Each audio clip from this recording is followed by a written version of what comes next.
Good morning. We are continuing the summary and the conclusion of Ayin Beis, volume 3. We're on page 1446.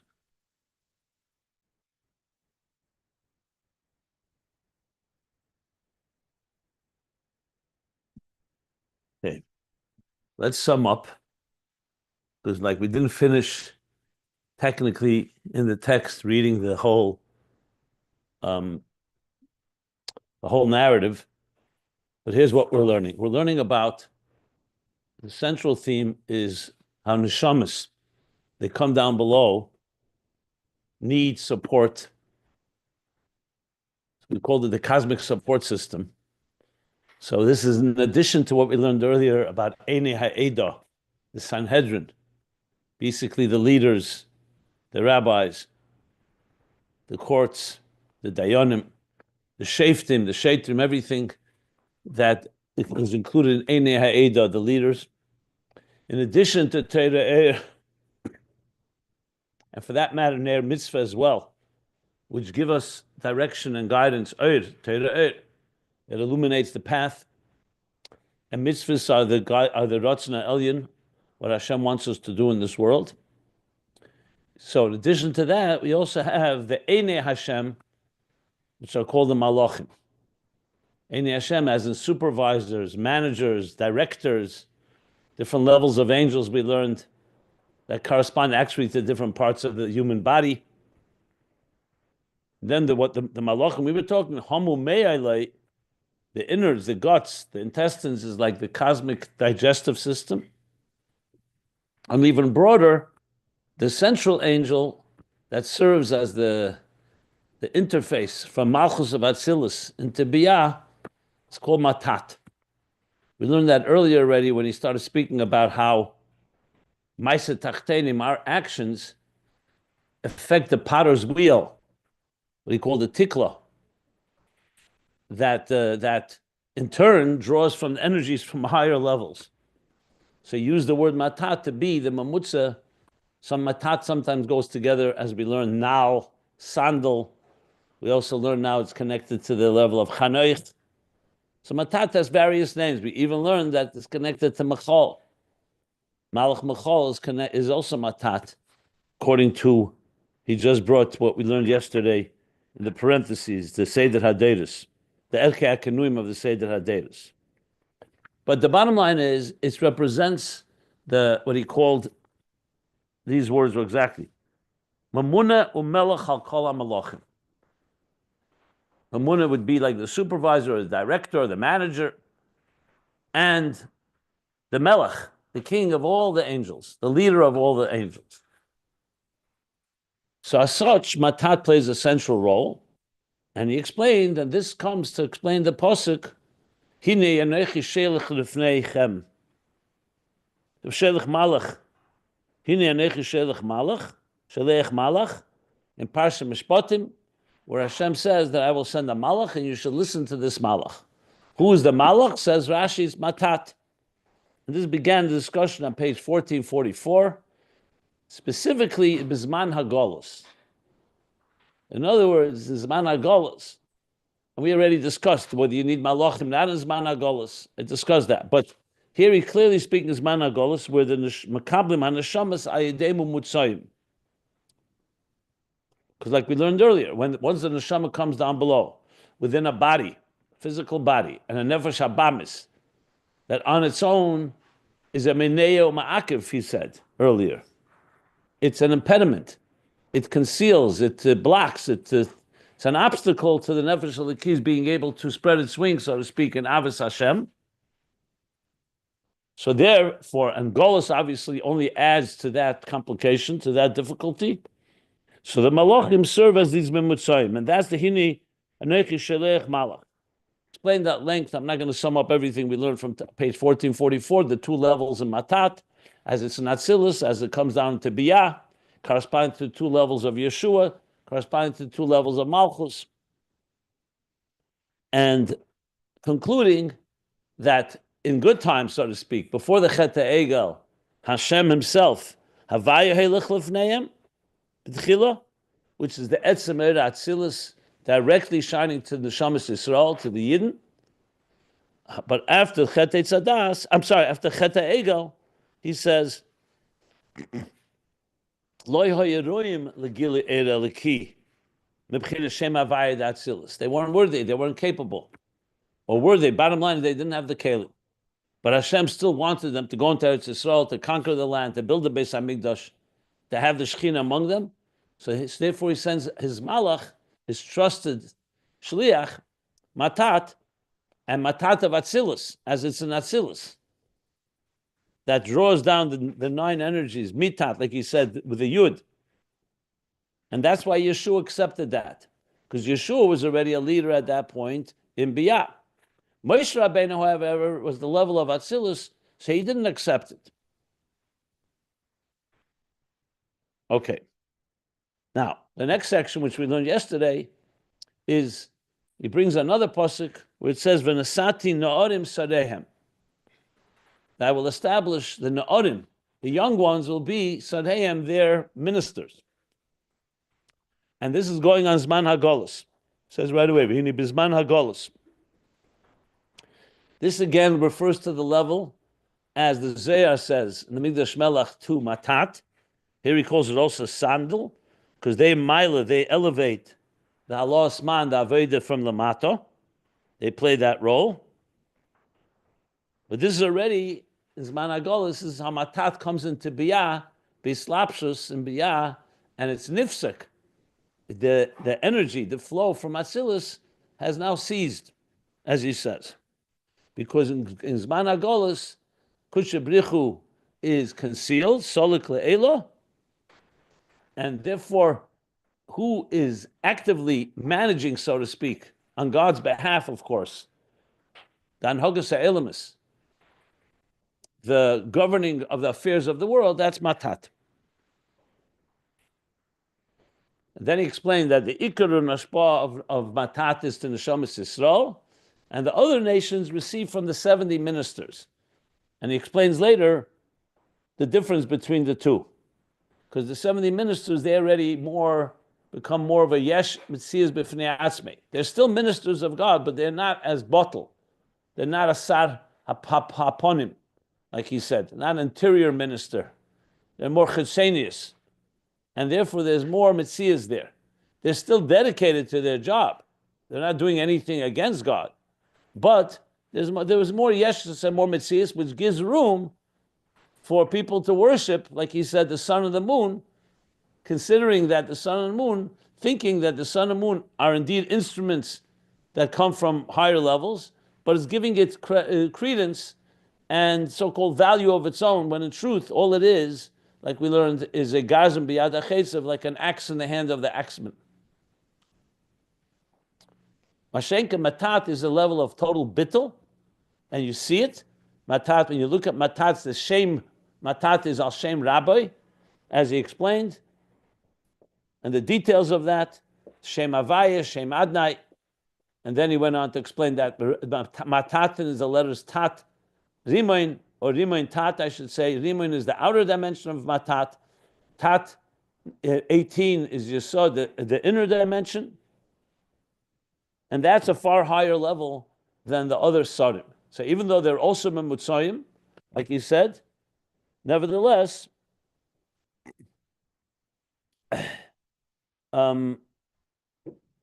don't have quite the same bittul and transparency and seamlessness like Matat does.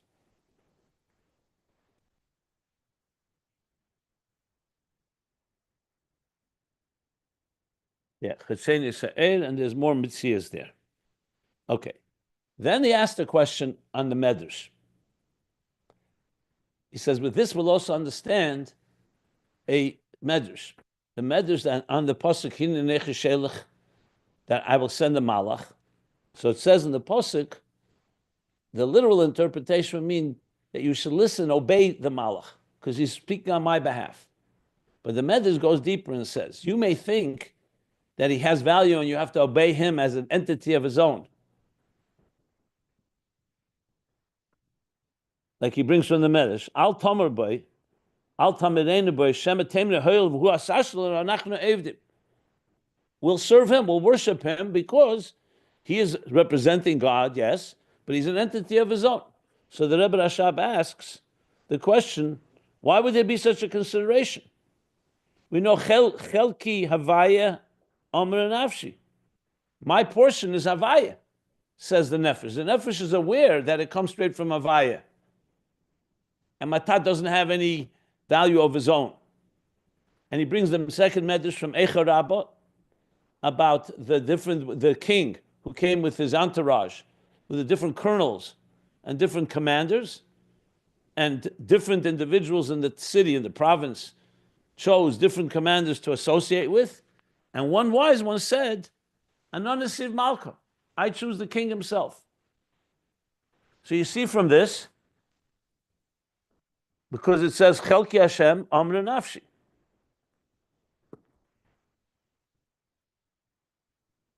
Because Neshamas Yisrael received from Hashem. So what does the Medrash mean? So then he goes on to explain that the Medrash is coming to tell us because Matat has such bittul. Unlike the other Sadim, unlike the other ministers, the Ayin Sadim, I should say, the 70, so that's why they would consider it. Not because Matat replacing God, God forbid, but because of his total bittul. And that's what we're middle of learning. He gave a whole discussion about the other Sadim, and then he went back to Matat. Mashenka Matat b'chinas bittul, degam kishu b'biyah. Even when Matat goes into biyah, it's in a state of bittul. He's never separate from Atzilus. And does not conceal the Eir as the other Sadim are capable of doing. Like we say by Malach Machal, wherever Malach Machal appears, the Shechina appears. And he said, Yeshlemer, the Kavanah Shu Megala, that he reveals the Shechina. And that's when he brings that it says in one sefer, it says in Ercha Kenuyim, Machal is the level of Matat. And that's his level of Bittul, the level of Chanech, who took the Neshama from Adam Arishan, the Memuna Melech al Kol HaMelachim. Im Kain Eina Maila U'Masa La'er. So it doesn't conceal, and furthermore, not only doesn't conceal, he reveals. And even that which manifests within him, who er pnimi, not er chitzeni, like he said, sar hapnim, the interior minister, shein Hashem es Hashem adnei al yizdei ha-yisod, which was chai, the top. So that's matat, and that's where we stopped. I stopped simply because it was a little dense, so I'm going to continue reading. He still has to conclude the topic, which would explain why matat would be the consideration. Hashem says, I remember, it's all about me. It's not about matat. Even the bittul, that's because the bittul of matat allows for the consideration. We'll soon see how he says it inside. We'll read it inside. So I'm up to 6 lines, I should say, from the bottom of page 1446. If you want to follow the text, you can go to ayinbeis.com. I'm going to read inside now, the line Er Pnimi. So he continues. V'yadua. Remember, Yesod is the level of Bris, Kel Shaddai, he called it before. That's the level of 18 Chai. He said that was Yesod. Yeah. Is Chai. Good. So now he says, V'yadua de mebchinis Yesod nimshachem beis sineris. So Rebbe Rashab is giving us more details. From Yesod come 2 channels. So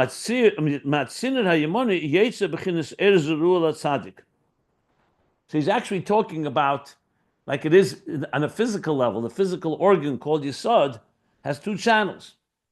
And the right channel, you get Zeru al Tzadik, the seed. Zeru al Tzadik, the light that is implanted or sowed for the Tzadik, which is Tzadik Chai Almin. Tzadik is the level of Yesod, Chai Almin. Lehelid Nishmas Ruach Chayim, in order to give birth to a living soul. So in other words, Yesod, as we know, Yesod and Malchus is like male and female. Yesod is mashpia, the seed. Malchus receives it, like the womb, and that's where it gestates, and that's where it develops. Talking physically. In Ruchnius, Yesod is the end of Zah.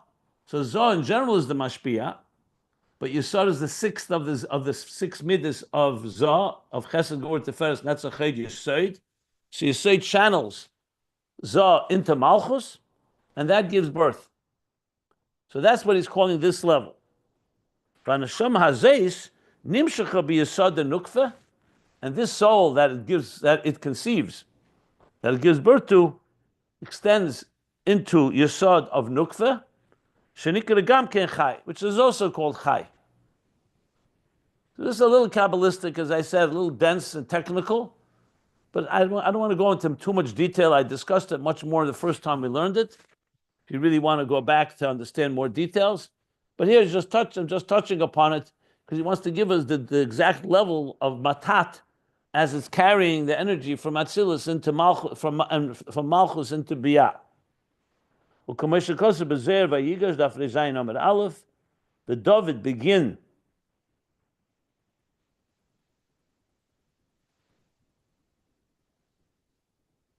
duchte ikra chai. I have to look that up, what that means. That's not viksiv. Okay, David is the level of Malchus. Valzen number chai chai, hu yaducha, twice chai, the chai of Yesod, the chai of Malchus. But chai the nukva, hu tat the matat. And the lower chai is the 18, twice tes of matat, like we learned. Kach kosa b'zer rekiv, and his borlio, da ashbol, and shom sizo, hu b'chinas tat, the matat b'chinas chai. Yeah. Okay, just filling in some of the details of the two levels in matat itself. There's the level of rimen, which is the lower level. Tat is the higher level. From there comes the ashbol to neshama Yisrael. Now they make the next a new paragraph. I would not make this a new paragraph because he's literally in the middle of the topic. He hasn't finished what he began saying about matat with the medrash. So v'nimtza, the next page, which I'm continuing right now, page 1447, I would make as a flow continues from here, v'nimtza. So what do we take from all this? The matat hu rak emtsoi. The matat is only an emtsoi. Doesn't have any identity of its own. All it is a transparent interface. Shayodei nimshach hashpa, through which the hashpa is transmitted.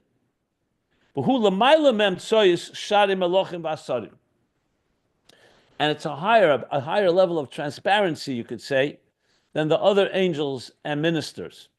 They, in a sense, give it more some of their personality affects the hashpah. It's still coming from Hashem, but it's not quite as transparent. Umakol mokim, but now comes back to the medrash.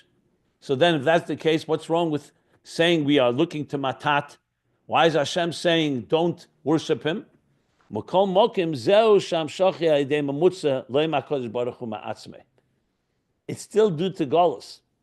At the end of the day, even though matat is a transparent channel, but he's still not, as the hashpah comes straight from the source, like Moshe Rabbeinu wanted, although it was before Chet HaEgel. It's not HaKadosh Baruch Hu ma'atzmei, like we learned earlier. It's not etzem Shem Havaya of Atzilus, Shaloi Ayidei Mamutza, which is not through any channel altogether. I mean, obviously, it's always through a channel because even the higher levels, even Atzilus is also not Ein Sof before the Tzimtzum. But we're talking about the channels that we're describing here, the Mumutzayim that come at the end of Atzilus into Biyah. The Gam Loi Kamei Bimei Yeshua. And it's not even the way it was in the days of Yeshua. Shoyigam ken ayidei matat, but by Yeshua it was matat as he is in Atzilus. Like we said on page 1445. Yeshua received also from matat, not like Moshe or before Chet HaEgel, but it was the higher level of matat. Kamoshe Eile b'Atzilus. like we learned there, because as matat goes up into Atzilus. The ozu bottle v'tofel legamri. And there matat is completely nullified and completely secondary to what it's receiving. Like we learned the nar, lo yomish metechael, that all his whole thing is being a makabel from Moshe. Or in this case, a makabel of Atzilus, canal. Mashenkin kasher hu Yetzirah. Now he says Yetzirah. Earlier he said Bria, now he says Yetzirah. But when Matat comes into Yetzirah, and that's due to Golus, because Yeshua, remember, you can't call Yeshua Zman HaGolus. You could say it's after the Chet HaEgel. You could say it's a lower level than Moshe. But Golus, you can't call it yet. But then when it goes into Yetzirah, Shenifred Mebchinas Eir Atzilus. When it gets separate from the Eir of Atzilus, by Yeshua, it's connecting to Matat as it's connected to Atzilus. Yes, it's Matat, it's not HaKadosh Baruch HaAtzmei, altogether, all by himself. So now you see all these levels.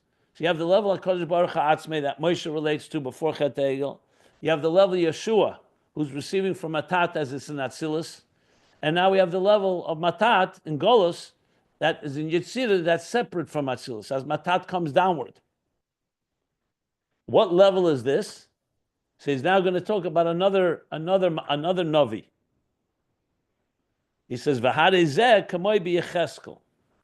Now we're talking, this is like the level of Yecheskel, the prophet Yecheskel, Navi Yecheskel, Shera es hashchina al yidei hamakove, the pnei aryeh u pnei sheir. Remember earlier we learned about the vision of the Markava. Whose vision was that? That was Yecheskel. So he's saying this is a vision in Yetzirah, which he called earlier the root of where the klippa of Asiya comes from, the body and the nefesh habamis. So he saw Merkava with the four faces. He mentions two here, the face of the lion, the face of the ox or the bull.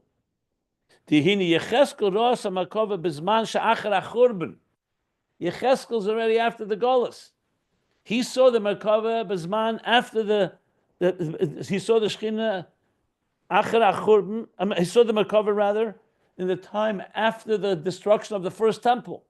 Yecheskel came after the first temple. Keshagalu leBavel. Once they were exiled to Babylon. So after the first temple. So it's a lower level than Yeshua and the levels before him. Shechina Imam. Keshagalu leBavel Shechina Imam. As they went to Bavel, the Shechina was with them. But which level of the Shechina? Not the Shechina as it's in Malchus of Atzilus. The Shechina as it comes down, as he's saying here, Matat in Yetzirah. As Yecheskel explicitly says, I'm within B'teich HaGola, I'm amidst the exiles, or the exile. The Fichach Roi Slapshus B'b'chinas Pnei Arya Pnei Sher. That's why he saw it already in a manifested state of already a structured Pnei Arya, a lion, a Sher. In Atzilus, you don't use those terms because those are already defined states. Matat and Atzilus is Shmei Kishem Rabbi. His name is like the name of Hashem because he's completely transparent. It is a mamutza, but it's still a shliach. Here you're using already Pnei Arya Pnei Sher. Kibizmasha Beis Hamikdash Kayam. When the Beis Hamikdash stood, Hayagili Hashchina b'Madrega Hayesel Yena. The Shechina was revealed on a higher level.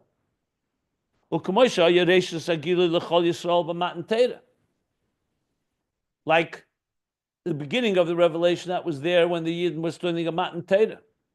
Diksiv ponim b'ponim dibar Hashem imochem. Where it says, God spoke to you face to face. Pirush ponim b'ponim. What does it mean face to face? Bli shumim soiz v'slapshus klal. That's what face to face. It doesn't mean physically face to face. It means there's no partitions and there's no layers in between.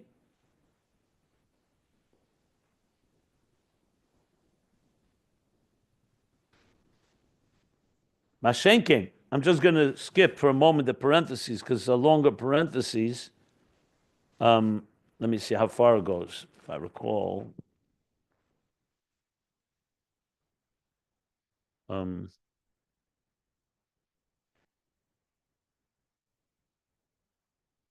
Yeah, this is quite a long parenthesis, I believe, all the way to almost to the end of the paragraph.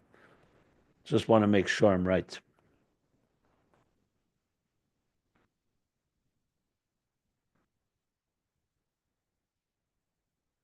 Anyway, he goes on to explain. Let me sum up what he says here before we read on, because there's a lot. He's developing this now further.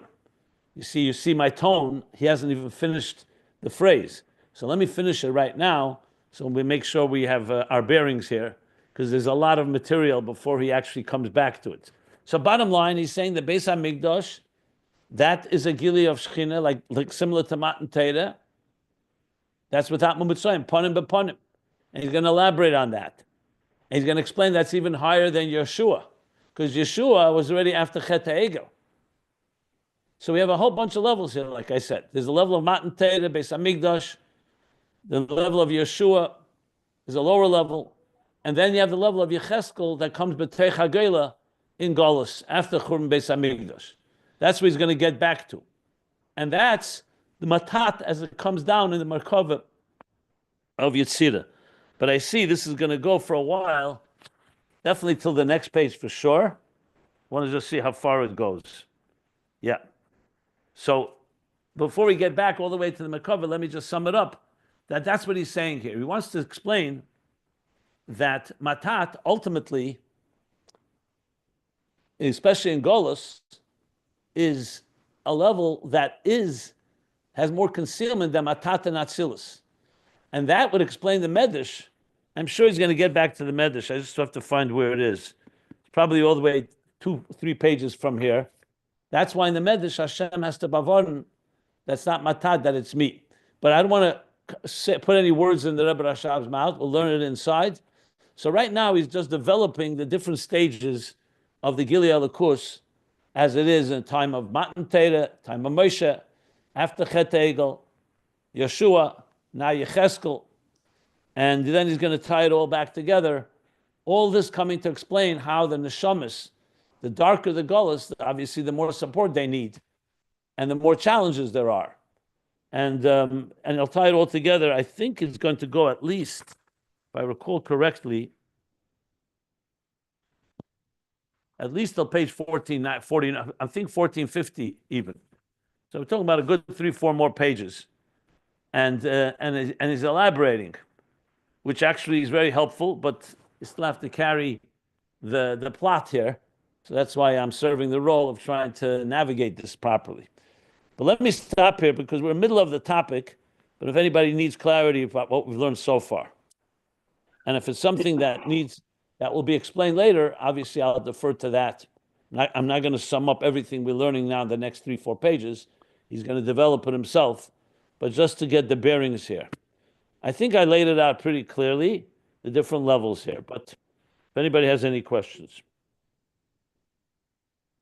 Yeah, I have at least 2 or 3 questions. I'll try and put them all out at once. First of all, it's not clear to me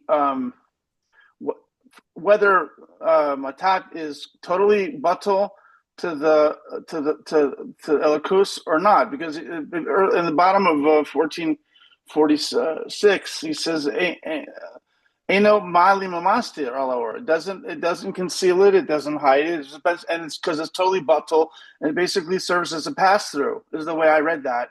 On the other hand, then there's a lower level of Matat, and we learned then there's a lower level of Matat where there's more concealment as it goes into Biyah, especially now in Yetzirah. Matat itself has levels.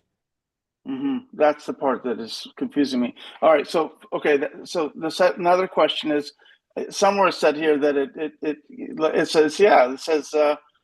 says Laholi Neshamas Rochaim. It says it's essentially sounding like the birth wife of for Neshamas, if I understand that correctly. But Neshamas come from a much higher madrega, so I didn't understand that. The Neshamas go through the whole Ishtalshlus. They go through a process that just like every soul on earth today was born to parents. If the parents did not connect with each other, did not unite, there would be no neshama down on earth. Mm-hmm. So even if neshamas are rooted at very high levels, but they have to they have to travel and they have to be carried from level to level. Mm-hmm. So once the neshamas come into Atzilus, there's a whole process of Zoh and Malchus and the birthing of neshamas as they come and prepare to come into Biyah and ultimately to come down into neshama within a body. Mm-hmm. And I'm not sure, but the last part he said, maybe he did say he's mylium on the ore, because I think he said that when matat at the lower level, like in Yetzirah, I said bisman. I think it was bisman Golus, which you would think is a period of concealment. So that is He consistent. called it That his slapshus in Pnei Aryeh. It yeah, gets more dressed up in the garments of lower levels. and that's because there's a diminishment of ore because it's Golus. That's what Golus means. Golus is, I explained it yesterday. I don't know, but that's the definition of Golus is the Stalkus Ashchina from the Beis Hamikdash, because the Right. Shchina is no longer revealed. Just like after Chet Tzadas was the Stalkus Ashchina. Mm-hmm. Obviously, there are levels. There it talks about 7 levels. So yes, Golus literally means a certain dissonance between the divine energy and existence, which essentially is a concealment. Now, here he doesn't go now into the concealment. He just says it's in Yetzirah Shenifrad Mebchinas Ha'er Atzilus. That's what he called it. That it separates from the Eir of Atzilus. So it is descending to a lower level. But I would also wait till he finishes. He hasn't finished. He hasn't brought it all back and tied it all together. But suffice it to say, yes, it's levels of Seder Shtalshalus, just as even without Golus, the Eir goes through diminishments level to level, right? From the Of Kav course. to Ak, to Atzilus, to Bria, Yetzirah. Golus only adds to the concealment. Okay, last question. Typically, I understand the nature of an angel is that it's completely batal Hashem, let Hashem, and it doesn't have a mind of its own. It does whatever God tells it to do. It has a mission, and it's like a heat-seeking drone. Sorry, it's a bad analogy, but it just does what it's told. But here with this angel Matat, it sounds actually quite intelligent and very dynamic, meaning it's different things at different times and different levels and performing different functions depending on what level and what time in Jewish history, if you will. So that's confusing to me, because I would think But that's because God is telling it what to do. Okay. And the same thing, just for the record, the other malachim are actually more independent than Matat, because they actually, you have a thing called Malachi Chabala, God forbid. We have destructive angels. We have a Malach HaMavos, the angel of death. You have malachim that come and makatrig, and they present complaints to God against the Jewish people. So you have malachim, plenty of problems in malachim too, if you start really getting that. But that's all part of their mission. God appointed them to do that. It's like the ministers who come to God, to the king, and report to him of what's going on. So even though it says clearly the malach doesn't want, the malach that runs, for example, the Yetzirah He, doesn't want to tempt us, but that's what Hashem wants it to do. So malachim serve, yes, they are serving God's role, but there are different levels. And there are malachim that are more, I don't like the word independent per se, but more yesh, more mitzias, like he said earlier. And therefore they can be perceived. Like, think of different ministers the king has. There's the total trustworthy one that he knows he could always rely on. He'll never. And then there's those that are more, you can still trust them, but they have an ego. And they exert their own authority, Haman, for example, was a minister of Achashverosh, but he had a big ego, and he was arrogant, and he tried to use that. So even though Achashverosh gave him the seal, the right to do so, until he didn't, but as you could have ministers itself, depending on the level. So that's. I hear. But anyway, the point here so much is not really to talk about the malachim defying God. It's not what he wants to discuss here, because they don't defy, but they can be more like Kalim. Kalim become thicker and thicker. They become more identity, and the becomes more concealed. Yeah, that very helpful, Rabbi. Wow, Yes, okay. Really strung it all together. Okay, thank you. That was extremely helpful. I appreciate it very much. Okay. Are there any other questions?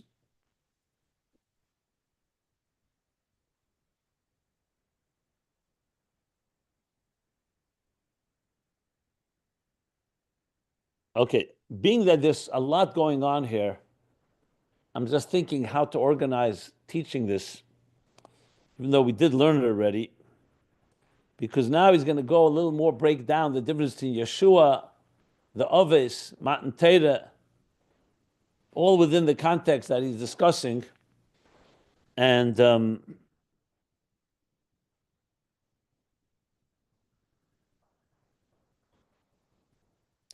let me just give me a moment. I want to just see when he comes back to the topic that he began with. Okay.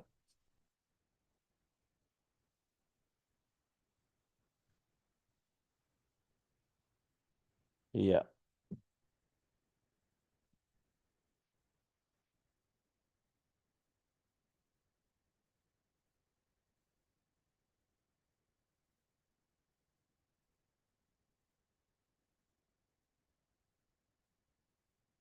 Yeah, he doesn't come back to Yecheskel and Golus, Hashchina, until close to the bottom of page 1484. So it was another good long page and a half, more than a page, where he's going to discuss Matan Torah, the Beis HaMikdash, and compare it to different stages. If you guys are all with it, if you're following the plot here, I'm happy to just go without skipping anything. But in case anyone's confused, I probably would skip certain sections, then come back to it afterwards. Because Rebbe Rashab is just laying it on from every direction possible. And you got to keep a lot of moving pieces here in mind. So if anybody wants to comment, please do. If not, I'll just decide myself. But it would be helpful because I don't know whether any of you are getting confused with all these different levels of what's what. But he's not going to get back to Yecheskel. So let me just sum up what we have so far. You tell me if it's clear or not. So we have like this. There's different levels of divine revelation and our experience of it, which makes sense. Just like we learn in Basel Legani that in the beginning, Iker Shechina b'tachtenim hoisa. So the Shechina was revealed down below Adam and Chava, Adam and Eve in the Garden of Eden. But then the Chet, that's the big issue. Once there's a Chet, the Chet creates a concealment. Then another Chet, another generation. So same happened by Matan Torah. After the Jews left Egypt, then they received the Torah. By Matan Torah was a major gili, to the point the Alter Rebbe calls it Me'ein La'asad Love. It's similar to La'asad Love. Obviously not quite, and definitely not permanent. It was temporary, but it gave the power to transform the world into Adira B'tachtenim. The actual transformation in a permanent and eternal way will be La'asad Love when Mashiach comes. But Matan Torah represents as a watershed moment like that. But then comes Chet HaEgel. So that twists, so there's another concealment. But Moshe is still there. So you have the level of Moshe, who's really a level pre-Chet HaEgel. Then you have Yeshua as he's a student of Moshe. Then you have Yeshua becomes a leader, but it's the next generation, so it's going down a level. So essentially, if you talk in the language of Atzilus, so Matan Torah is the Gili of Atzilus, Shem Havaya Atzmei. Anoichi Hashem Elokecha, Asher Yitzisicha Meretz Mitzrayim. You don't hear the word Malach, there's no angel, there's no Mamutzayim. Even Moshe Rabbeinu is receiving the Torah from Hashem himself. Okay. Then comes Chet HaEgel, 39 days later, and that creates a concealment. And that's when Hashem says, okay, now I'll send you an angel, Matat. So now Atzilus, as Matat, as it goes through Matat, this is the higher level of Matat. That is also the level that Yeshua, when he enters Eretz Yisrael, he has the power of that angel of Matat. But then the descent continues to the point where Yecheskel is already, once there's the destruction of the first temple, b'techa goyla. And now it's no longer matat in Atzilus, it's matat in Yetzirah. That's why he sees the Merkava of Pnei Aryeh, Pnei Sher. So it's a lower level. So you have here the level of Matan Torah.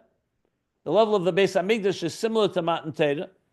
You have the level of Moshe, which is also similar to that level. You have Yeshua in the time of Moshe, Yeshua on his own, and then Yecheskel in the time of Golus. That's so far how he's laid it out. And it's essentially, is it pure Atzilus? Is it Malchus of Atzilus, but it's still connected to Atzilus?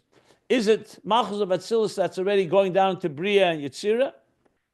That's the difference. That distinguishes the levels of Elikus, as just summing up to give some sense of a structure here. But he's going to go now elaborate in more details of all these levels. So if it's clear what I just said to everyone, then I would just continue reading without skipping anything.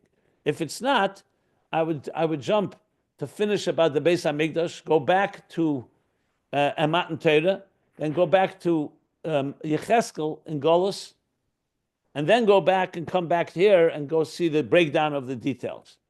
So just wondering whether everyone's picking up what I just laid out here. It sounds pretty clear to me. I'm not sure about everybody else. Okay. Anyone else wants to comment? I just want to make sure. A lot of, as I said, moving parts here. Mrs. Schneider texted, I think somewhat prophetically, before you even finished that summary, that doing it slowly unpacked is helpful for her. And I have to say for myself as well, my head was spinning. I mean, I asked my questions and you straightened it out, but you could unpack it more slowly, you know, the better, rather than jumping around. I don't know which way does that better, if you skip forward or if you go through it. You know, so then I lean toward just going slowly through the text without skipping, because skipping has its own challenges. Even though some things may be clear, but then we have to go back, and it's like it can get confusing as well. So let's go straight through. I think because I do have a pretty good picture of it, I think I should just go slowly and stop and just lay everything out and review it as many times as we need to till we get it. But I just wanted, the most important thing I wanted to convey here, before getting even to the actual so-called map of all these stages, because really this is about stages throughout history of Gilui Elikus, difference in Golus, Geula, and so on, just to understand the general formula here. That we're talking about a God who created a world. He created with a tzimtzum. That's without sins or anything. There's always a tzimtzum. That's why we have an existence that exists and we see a world around us. But then the question is, how much of divine awareness and consciousness is present? And that's the difference between these levels. That's the most important thing to keep in mind. The technical detail between Matan Torah and Beis Hamikdash and Yeshua and Moshe and Yecheskel and so on, I'm not suggesting it's not important. But I think as a teacher, I would say first try to master the very idea of these different levels. Then we'll figure out which level is which. So just keep in mind, don't try to conflate the two, because it's going to get very confusing. Just the first thing is to realize there's levels. And obviously Moshe is on one of the highest levels. Matan Torah, Beis Hamikdash, by definition you understand they're the highest levels. But just for the record, this formula can be applied even today, the difference between Shabbos and weekdays, between Yom Kippur and Shabbos, or Yom Kippur and another Yom Tov. It's the same idea, conceptually, not the same level necessarily, but conceptually it's all about more revelation, less revelation, less layers, more levushim, like he puts it, garments, more kalim. So just keep that in mind. That's the key thing to remember. And a good example that can help always is the human body. Like in the head, in the mind, you have far more revelation of human faculties than, let's say, in the toe or in the heel of the foot. Even though it's also part of your body and it's necessary and the blood flows there and it's all part of one organism, but from a point of view of pure firepower, there's nothing compared to the brain, to the eyes, the ears, all the main senses and so on. So even in the human body, there are parts where there's more gilui, so to speak, and parts that are less gilui. Just to give another example to understand that you could have elikus everywhere, because the life force is in your body from head to toe. You don't have less life in your foot than you have in your head. It's just that in the head, it's much more apparent and much more begili and much more dominant. So it's more giluyim. So the same idea, Elikus is always here. Einaid Mavadi. The question is how concealed it is. And obviously, Golus and Chatoim and sins and what we'll call sins, we'll call them spiritual displacements, like dissonance that creates a separation or concealment, obviously creates more concealment when there's more revelation. Like I spoke about the other day about Geula being Gili Elikus in this world, Adira b'tachtenim revealed, v'nigla kved Hashem. The verses the Alter Rebbe brings, Ayin ba'ayin yiro, v'lo yikonef oid meirecha, v'hoyenecha reis es meirech. You'll see your teacher without a garment, without a shield, and so on. Even the sun, it says, will be taken out of its sheath. You know, all these expressions are showing, or even what we learned about Riyah, that today the eye needs an outside light to see in the dark. Lost love, the eye itself will see. All this represents a transparency of Elikus in existence, with either with more garments or less garments. Or the ultimate example of the teacher using more mishalim, more examples, and more analogies to teach the student. Why? Because the student can't get the idea directly. It needs sunglasses, so to speak. You can't look at the sun directly without shades. So the same idea, the seichel, needs a lot of levushim and kelim for a beginner student. But as we expand our consciousness and our containers get refined and expand, as we've learned many times, you're able to draw more oir. And the higher you go, the more seamless the connection between the oir and keli is, and between elikus and existence. So, bottom line is, a person who in some way transgresses and does something that God says not to do is not going to be as easy to have a relationship with God as someone who's doing a mitzvah. So a mitzvah like makes you into a keli for elikus. Like he says in Tanya, kedusha means bittul. Anything that's bottled to elikus, that's called holiness. Klippa is the opposite. When you have no bittul, it's all about yourself, and you're in the way. Your ego and your self-interest blocks the flow of what God wants of you. So either you're living a life following your interests, or you're living a life serving God's interests. And that again is another example of Golus and Geula in a way, at least on a microcosmic level. So I just wanted to put it in terms that we should, I don't want to get stuck here.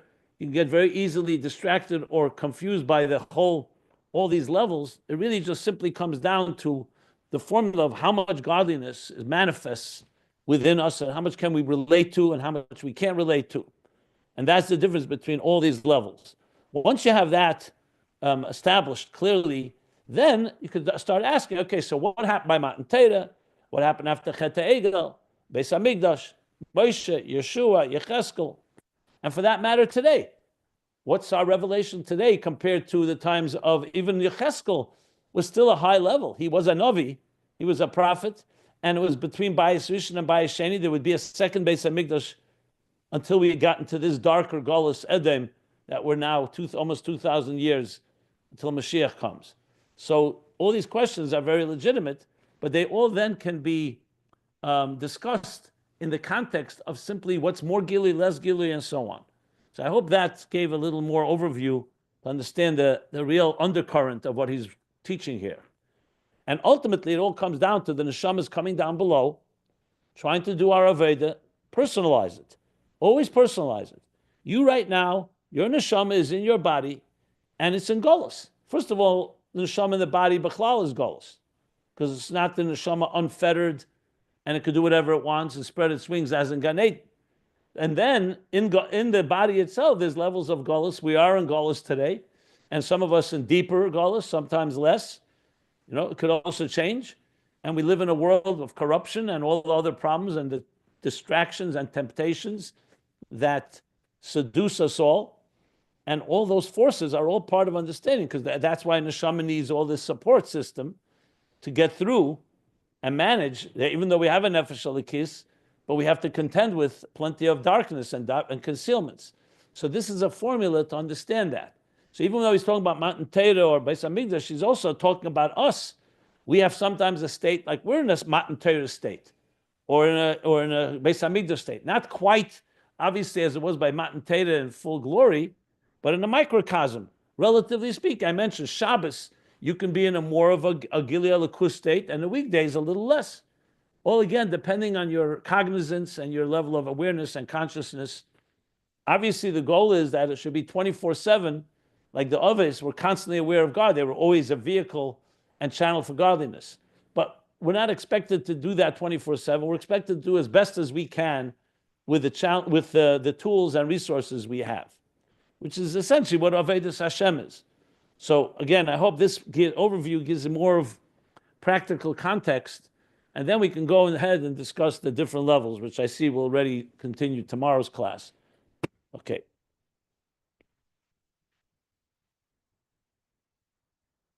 Was that helpful? Very. For me, anyways. Okay, good. Yeah, Mr. Okay. Schneider said perfect. Great. I mean, it kind of begs the question, and I mean, I don't even know if you're going to respond to it. It's okay if you don't, but we were in the process of learning about the Achdus and the Yichudim that we accomplished was in Kriya Shema and how we join all levels. And I mean, and I guess I can see a little bit where this is part of that, but it's kind of a digression. But it begs the question. Here's the question: like, how much can we be miyached the different worlds if we're in a world that is behelim? I mean, that's why it's not a digression, because the yeah. Rebbe Rashab doesn't want to leave us living in delusion that all you got to do is contemplate Hashem Echad and everything is great. He knows that all of us are going to have to deal with a hell and behester. That's why we need malachim. That's why we need the support system. So I see this as critical actually, because what he's doing is practically saying, okay, we discussed hypothetically what you want to achieve, which is bring Achdus Hashem into this world and just live in divine consciousness. But we have a nefesh habamis, and we have a guf, and we have a whole world that's distracting us, as we all know.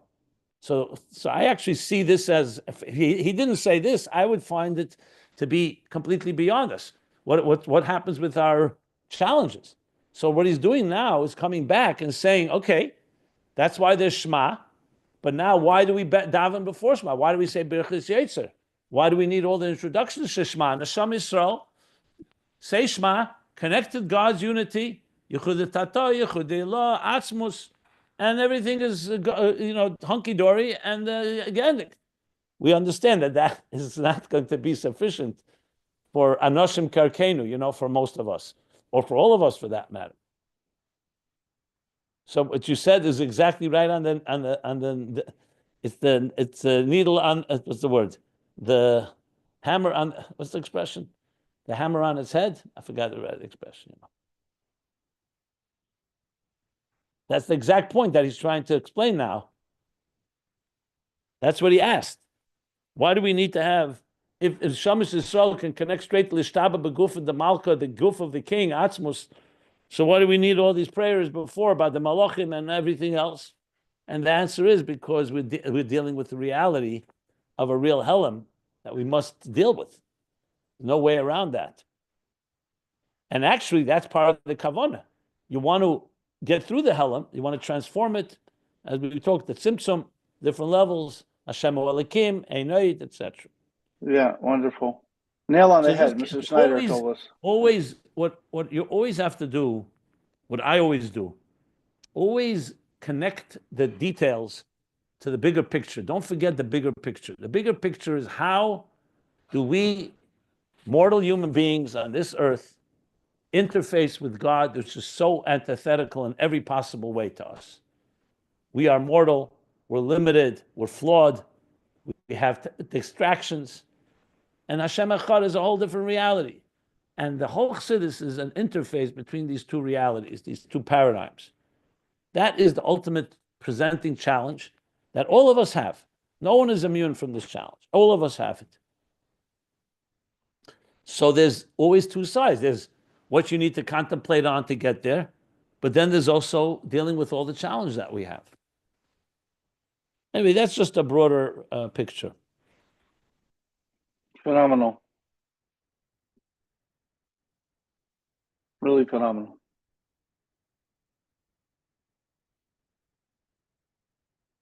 Thank you.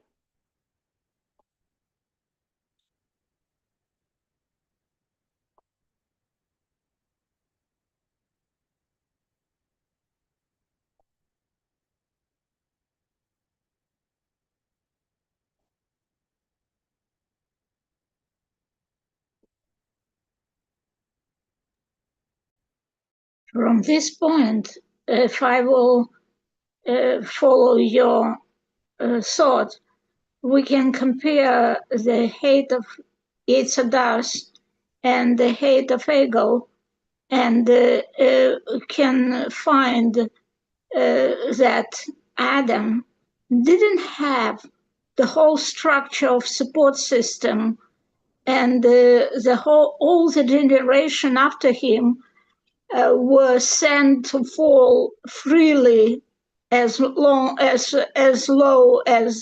it possible can, and from Abraham and on, God gave us a great systems, a structure that we can give. We were able to stop falling down, and we can support and do consciously to climb up.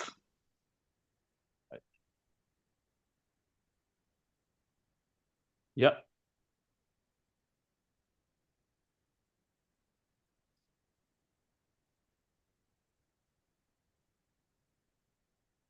What I would sum up again, thank you for your words. I'd sum up again. Always ask yourself the question, whenever you're thinking about these ideas, how does it apply to me right now where I am? You wake up today, for example, some of us are very inspired, ready to take on the day. You're Avodah, you're going to learn Ayin Beis or other things, some good mitzvahs, good deeds, and so on. But there are days you wake up and, we're in a funk. And sometimes you have a lot more helam going on. Distractions, financial issues, personal. So this is literally different levels of where you are. Once you can assess that, then you could use the tools that we have, the tools of Shema, Birchis Yetzirah.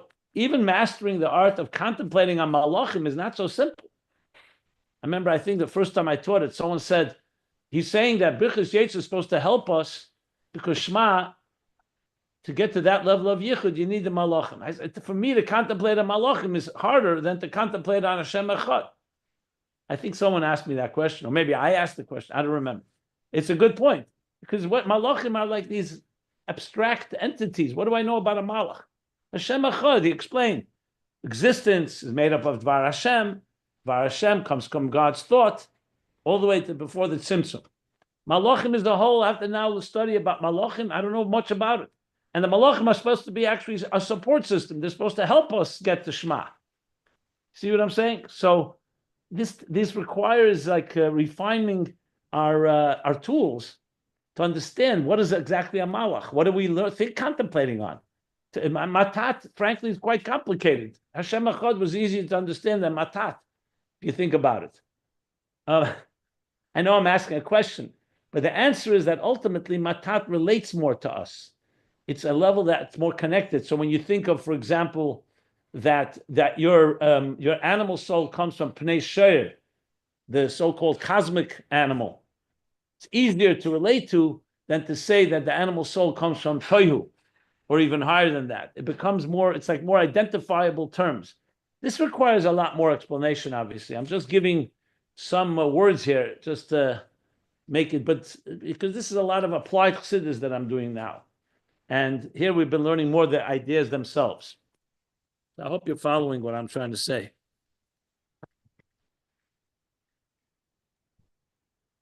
Yeah, it's very helpful. Yeah. Let us stop the recording here. So where are we here? We are middle of page 1447, and we're gonna move slowly through this, and hopefully we'll get there.